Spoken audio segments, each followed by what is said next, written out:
Bîra li pişt dorpêçê dimdim. Rêdûr Dicle. Romana Dimdim a Arab Şemo ku di sala 1966 de li Yerîvanê hatiye weşandin û xwe dispêre destana kela Dimdimê dibe ku wekî çîrokeke dorpêçkirin û berxwedanê xuya bike. Lê di esasê xwe de ne tenê metneke bûyerên dîrokî ye. Mirov dikare wêyekê vegotineke ku bîra kolektîf berbiçav dike û pêvajoya dîrokî di nav wêjeyê de disewirîne bixwîne. Ji perspektîfa romana dîrokî ve dimdim tenê rabirdûyê ve nabêje. Wê di nav têkilî û rageşiyên civakî de jî diyar dike. Ji aliyê perspektîfa bîra kolektîf ve jî ew şêwazeke ku vegotinên berxwedana devkî vediguhezîne wêjeya nivîskî. Roman ne bi sehneyeke şer ne bi rêxistinbûna civakî ya Dimdimê dest pê dike. Çarşî, dikandar, sinhetkar, têkiliyên hilberînê, pergala eşîrî û jiyana rojane ya dora kelehê bi hûrgulî tên vegotin. Ev pergal nîşan dide ku roman tenê ne çîroka dorpêçkirinekê ye. Di heman demê de balê dikişîne ser pergaleke civakî ku hewceyî parastinê ye. Pêvajoya ber bi dorpêçkirinê. Li navenda vê cîhana civakî xanoyê cengzêrîn heye. Li dora wî derdorên civakî yên cuda hene. Her ku çîrok bi pêş ve diçe bi zêdebûna zexta sefewiyan re dengezariyên siyasî kurtir dibin û dimdim hêdî hêdî dibe hedefa gev û xetereyan. Di vê pêvajoyê de xurtkirina kelehê, amadekariyên leşkerî, lêgerîna hevpeymanan û dengezariyên navxweyî li dora ramana parastinê diyar dibin. Bi vî awayî dorpêç ne wekî bûyereke ji nişka ve, lê wekî gav bi gav encamê pêvajoyeke dîrokî derdikeve holê. Bi destpêkirina dorpêçkirinê re dimdim êdî tenê nabe herîmeke parastina leşkerî. Vediguhere ciyekê ku hebûna kolektîf lê tê ceribandin. Birçîbûn, wêranî, wendahî û gefa hilweşînê berxwedanê ji têkoşîneke fîzîkî vediguherînin formeke dîrokî ya îrade û rûmetê. Di vî warî de berxwedan ji lehengiyeke tekakasî wêdetir dibe rengvedana hebûna kolektîf.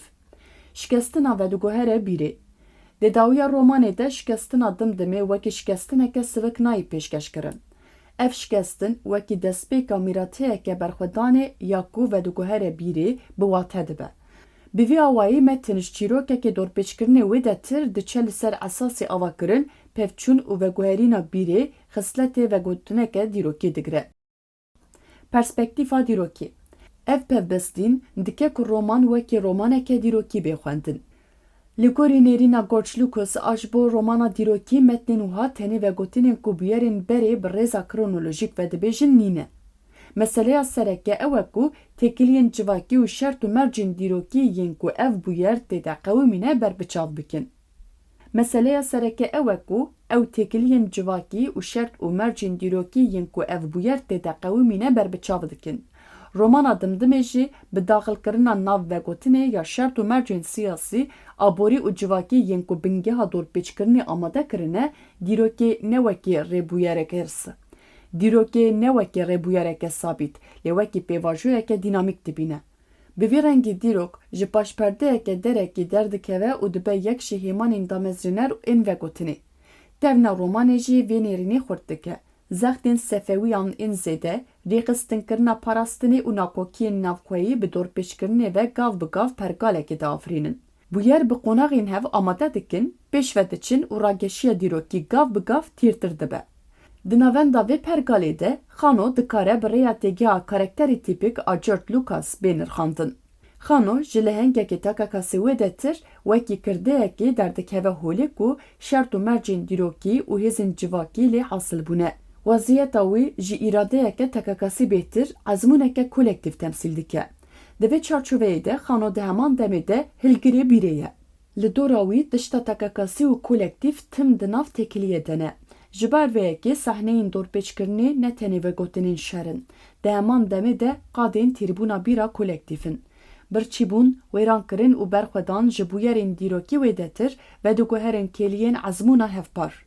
Tevna estetîk. Tevna estetîk a romanê jî vê piralîbûnê nîşan dide. Rîtma vegotina epîk û çavdêriya civakî ya rasteqîner a destanî di heman vegotinê de rex hev tevdigerin. Ev hem şopa çanda devkî diparêze û hem jî derfetên rasteqîneriya romanê bikartîne.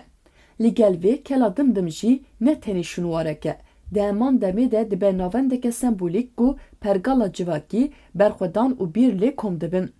Di vê çarçoveyê de dimdim ne tenê çîroka dorpêçekê ye. Ew romaneke ku tê de pêvajoyên dîrokî di nav têkiliyên civakî de dirûv digirin. Bir vediguhere wêjeyê û berxwedan wekî ezmûneke kolektîf derdikeve holê.